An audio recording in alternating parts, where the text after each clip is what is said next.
Administrator Wheeler, Acting Director Voigt, Acting Administrator Pilkerton, Director Lawrence Kudlow, who has continued to tell me that if a CNBC host can be reskilled, anyone can. So I appreciate that. Director Joe Grogan, Representative Liz Cheney, and Representative Virginia Fox, thank you. Each of you has done a tremendous job furthering our pledge to America's workers.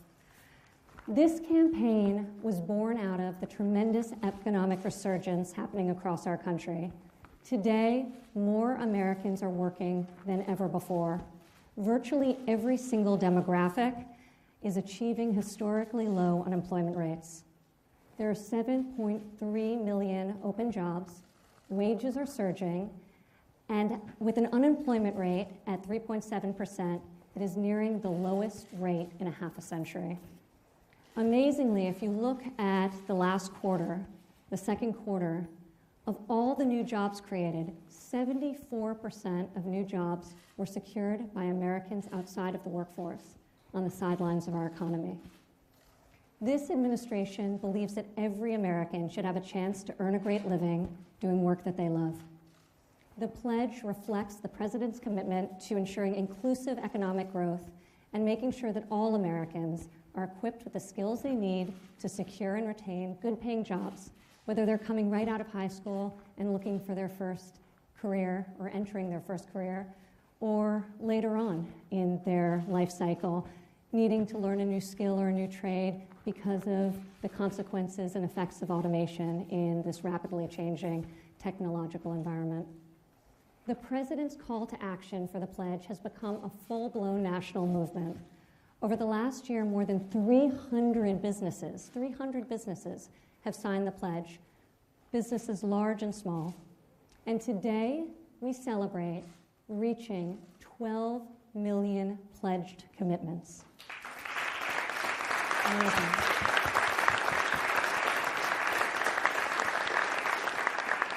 I have personally traveled to over 20 states in support of this initiative and heard unbelievable stories of potential realized and dreams achieved. This pledge is more than just a number. Every single pledge is a commitment to the promise of an individual and his or her potential. The pledge is a commitment to 12 million American lives improved, 12 million individual opportunities that will impact families and whole communities. Today, we highlight the impact and the stories of lives transformed by companies investing in the greatest asset they have, the American worker. We will hear from individuals like Johnny from Orlando, Florida, and Sarah from Littleton, Colorado. Sarah and I were just together earlier this week as they join us here at the White House. And now I would like to turn it over to the President of the United States. Mr. President. Well, thank you very much, Ivanka.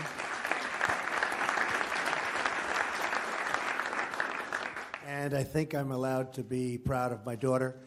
But the fact is that she's worked so hard at this, and this started just about from the beginning, and she had lots of options to do certain things. All she knew, she wanted to help people. And it really is that she settled down into jobs and training. And she has done an incredible job herself, because I guess it's up to almost 12 million people, maybe even over 12 million people. And who would have thought that was possible? This started out, I shouldn't say this, Ivanka, but she was looking to do 500,000, and she did that in her first week.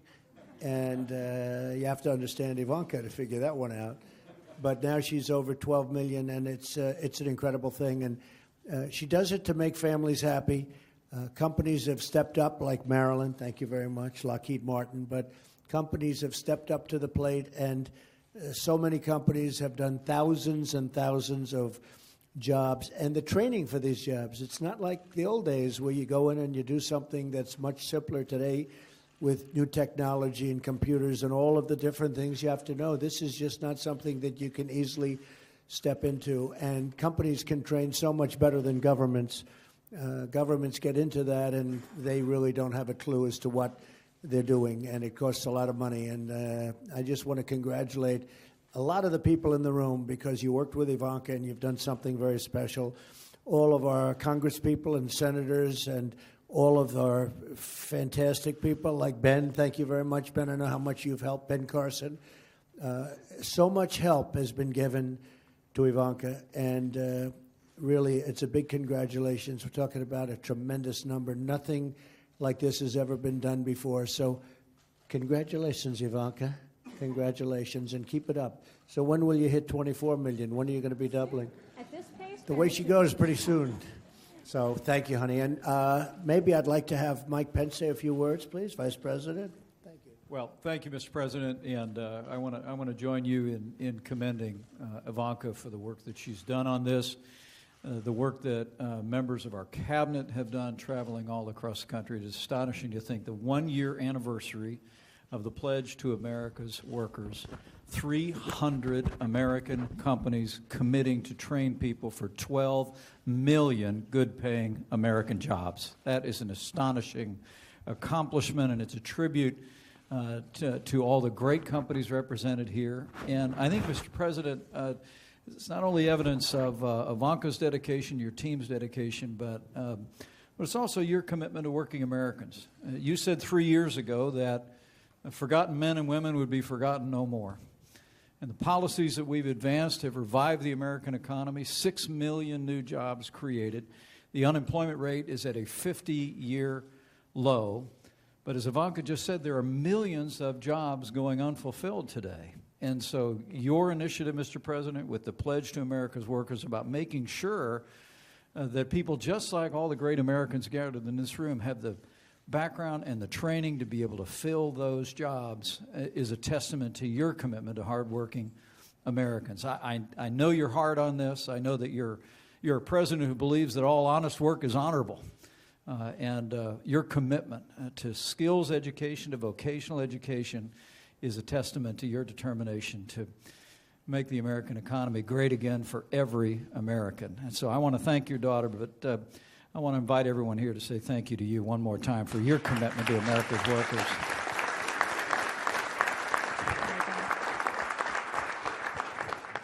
And I think that's a perfect segue into hearing from Jim. Jim is the CEO of Toyota, and just this past year, based on the policies put in place by this administration, tax reform, deregulation, Toyota announced a $13 billion commitment to investment in North America, which is going to create 600 new jobs. Very, very exciting. So thank you, Jim, for that. In March of this past year, I had the privilege of traveling to Kentucky and seeing the largest car plant in North America, and also explore some of the great training programs. And there, Jim signed the Pledge to America's Workers, 200,000 pledge training opportunities. And with him today, Shameka, who I met in Kentucky. And it would be great to hear from both of you. Maybe, Jim, if you want to kick us off. That'd be great. Thank you very much. This may not, there we go. First off, congratulations on this milestone. After 1 year, that's tremendous. And thank you very much for visiting our plant in Kentucky. It meant a lot to our team members. And in fact, that plant is now the #1 Toyota plant in the world. So we're very excited about that. And we've made two major commitments to our team members. Number one is the $13 billion. Thank you, Mr. President, for having such a strong economy, for allowing us to be able to do that. And that's $13 billion is not only for the new plant in Alabama and the new headquarters we built in Texas, but it's really to spend dollars in the areas of R&D and in all of our plants to make sure that our plants are the most competitive Toyota plants in the world. But number two, and the reason we're here today, it's all about the development of our team members. And whether it's development of the technicians in our dealerships or the development within manufacturing, that's probably what I'm most excited about. And Shameka is going to tell you just a few minutes about her experience and her journey through that. But we committed 200,000. To date, we have already trained 18,000 of our team members. And it's as a result of what was developed in Kentucky that allowed us to work with 27 now across the country, 27 community colleges across 11 states. So every location that we are building cars, we have this relationship for training. And that's enough about me, because this is really about Shameka today. So Shameka has been with us for about 2 years in our Kentucky plant. She's a U.S. veteran, and we'd love to hear about your journey. Thank you. It's an honor to be here. My name is Shameka Green. I am a team member at Toyota Motor Manufacturing of Kentucky. I joined Toyota about 2 years ago with no automotive experience. Luckily, I served 4 years in the U.S. Army prior to entering the workforce.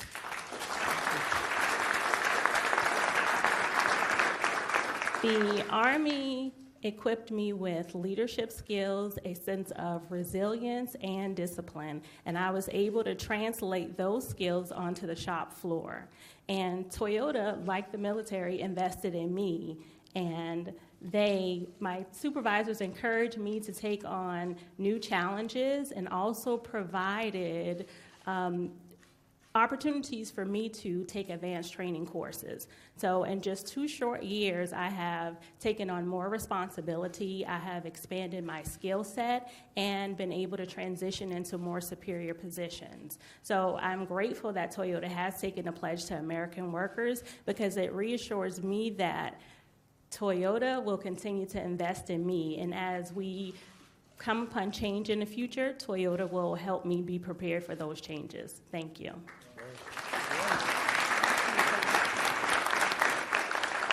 Amazing. With us also is Johnny from Orlando, Florida. And Johnny is a prep cook with Aloft Hotels and just has an amazing story. And part of your journey and your training experience was a result of the American Hotel and Lodging Association's signing of our pledge. So if you could share with us, Johnny, a bit about your story, very inspiring, and the opportunity that the pledge has afforded you.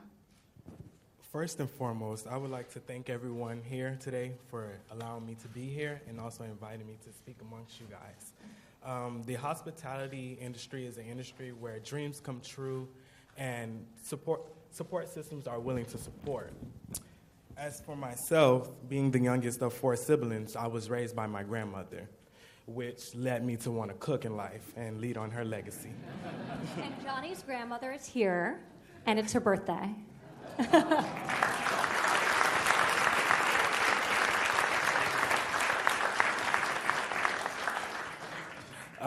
I didn't always make the correct choices as in life as a kid, but knowing that I had a praying grandmother and knowing where I was in life, that I wanted to do better for myself and for my family.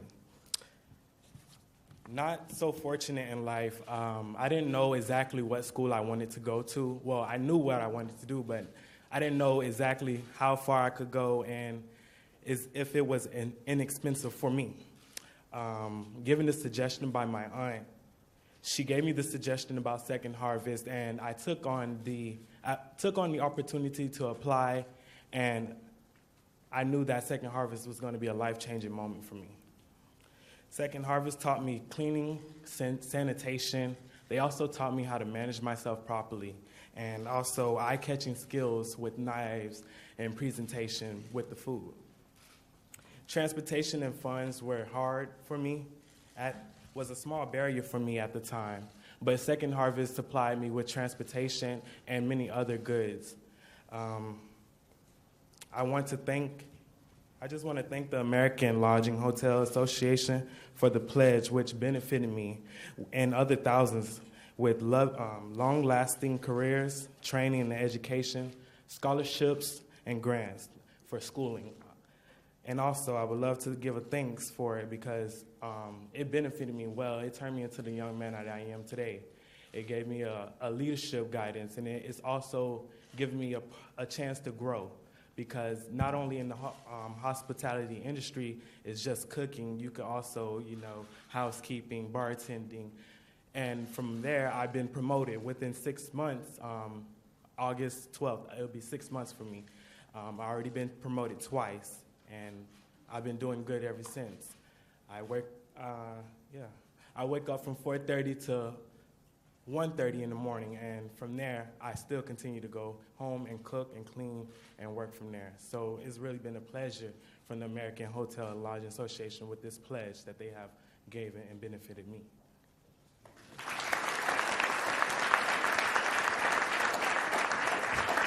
amazing, Johnny. Now I'd like to introduce Marilyn Hewson, the CEO of Lockheed Martin. And Marilyn was one of the first CEOs to sign our pledge when we launched this campaign a year ago, and was with us at the White House a year ago for the signing. Lockheed committed to 8,000 job and training opportunities over the next 5 years. And just this past week, I was out in Colorado with you, Marilyn, and I met Sarah, who you brought with you to the White House today, to learn about your apprentice program in advanced manufacturing. So, Marilyn, if you would like to share and introduce Sarah, that'd be great. Thank you, Ivanka, and thank you for all that you're doing. But importantly, Mr. President, thank you for your leadership, for putting a focus on this important initiative. We all know, as Ivanka said, that there is a skills gap. So what you're doing to help bridge that gap by focusing government, private industry, as well as academia on this, with your focus on workforce and the American worker, is what's going to make a difference for this country. And as Ivanka said last year, where we were happy to pledge our 8,000 internships and apprenticeships and worker training initiatives, we also pledged $150 million towards STEM scholarships and toward training for education for workers, which came through tax reform and other opportunities that your administration has focused on so much. And I'm happy that one of the initiatives that we put underway is our Advanced Manufacturing Technician Apprenticeship Program, which we expanded. And Sarah Latham, who I want to introduce to you today so that she can tell your story, is someone who has positively benefited from that. So I want to turn it over to her to let her tell you a little bit about what she's accomplished. Sarah? Thank you. Thank you, Mr. President, for having me here today. As mentioned, my name is Sarah Latham, and I'm a graduate of AMTAP's pilot program from 2016. There are many benefits to AMTAP, but what I loved most about the program was the course content and the course structuring. Joining Lockheed Martin through AMTAP was different than the traditional hiring process where you apply, interview, and then start on day one. AMTAP's process was a 9-week process where each week you learned a multitude of hands-on skills, and over the course of time you learned about accountability and ownership for your work. By the end of the program, you've not only graduated with newly developed manufacturing skills, you had also cultivated the desire to do well in your career. Since graduating AMTAP, I have worked as a technician building flight hardware for space vehicles currently in orbit, and recently I accepted a new position as a manufacturing planner. Apprenticeship programs like AMTAP allow you to cultivate new skills in a STEM-related career without having a 4-year degree in STEM. So I'm honored to have been a part of this program, and thank you again for having me here today. Thank you, Sarah. And now I'd like to introduce Audra. Audra works with a small business in Michigan, and I believe you met with Acting Secretary Pilkerton just this past week when he was touring in support of the Pledge to America's Workers. And he was so impressed by you that he shared your story with all of us, and we'd love to hear from you directly, Audra. So I'm an engineer at Calumet Electronics. We are a 100% domestic supplier of circuit boards. The circuit board industry was deeply affected by the offshoring to the Asian market. And with President Trump's initiatives and the Pledge to America's Workers, we've been able to bring back training for workers like myself, as well as resources to pursue advancing technology. So I was actually hired during the summer of the start of the pledge, and since then I've had an opportunity to continue my education, training under industry leaders and filling the gaps that are in the industry. I've had the opportunity to lead and participate in a team that is researching advanced manufacturing techniques that could help us compete with the offshore market. And I've also been able to participate with our current intern class. That's where I came from. And since the program started with me, we've been able to triple the size of our intern class. And I've been able to work with them and develop their skills. It's amazing, Audra. It's been incredible how businesses, large and small, have signed on to the pledge and created these tremendous opportunities for their employees. So thank you for representing great small business in Michigan, Calumet. And now I would like to turn it over to Jay Timmons. Jay is the president and CEO of NAM, the National Association for Manufacturers. And today he had a very, very exciting announcement about his commitment to this initiative and to the future of manufacturing here in the United States. Jay, would you like to share with us? I would very much like to share it with you, but first, thank you, Ivanka, for your great leadership on this initiative, and congratulations on the milestone, and Mr. President, thank you. You know, when you addressed our board of directors at the end of 2017, you said that many of the policies that you were promoting would be rocket fuel for the economy, and indeed they were, to the point that we have 500,000 open jobs in manufacturing today, which is part of that 7.3 million. So our commitment from the National Association of Manufacturers is to attract more workers to our sector through education programs and our Creators Wanted campaign that we've launched across the country. And it's also to retrain and upskill workers that are already in the manufacturing sector. And so that's why today we were very pleased and proud to be able to announce that we will commit the resources, or that on behalf of manufacturers, we will commit the resources to provide training and upskilling opportunities for 1.186 million manufacturing workers.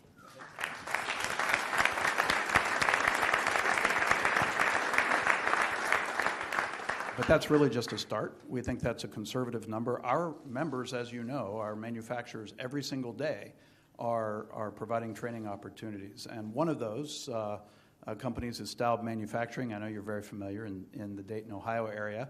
I brought with us today a person you made the most famous welder in America, and that's Corey Adams. Corey, where are you? Hold your hand up.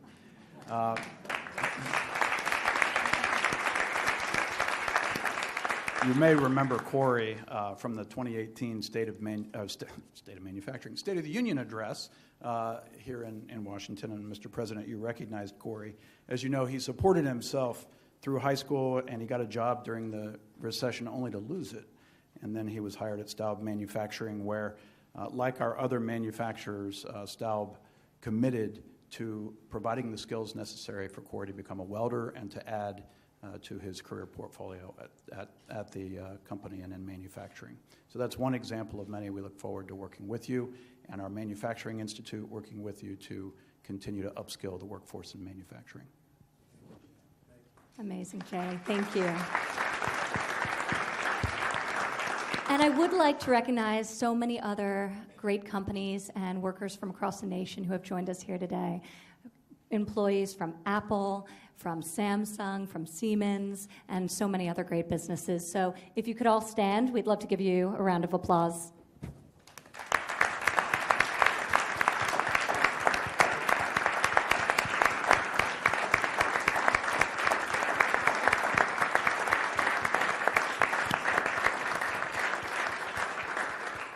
One of the things that has been so impactful for us is to travel around the country and hear the individual stories of how new pathways have been opened up for you as a result of the training experiences you've undertaken.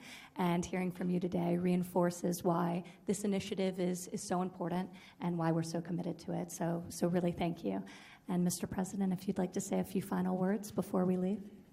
Well, I can just say this is an incredible event to me, because I was with you on day one when it started, and to see how far you've come and how far everybody's come, including my friend the welder back there who's now making a lot of money, and I'm proud of you, and I heard you're doing a great job. And he is probably the most famous welder right now, maybe in the world, come to think of it, but it's going well, isn't it? I just tell you, it's been an incredible experience for me to watch this happen, and for my cabinet to watch it happen with me. They've been doing an incredible job and trying to help out wherever possible. And all of the really spectacular companies. We have the greatest companies anywhere in the world. We make the best jets and fighters and missiles, and we make the best everything. We make the best product in the world. And they're all coming back now. They're coming back to the United States. They want to be in the United States. It's the hot place. I hear it all the time. I hear it from other, frankly, presidents and prime ministers and kings and queens. They all say they want to come back to the United States. And some of them, other countries, are not exactly thrilled. But we are the hottest economy in the world. We're the hottest place in the world. And you're doing a fantastic job. Thank you very much, Ivanka. Thank you.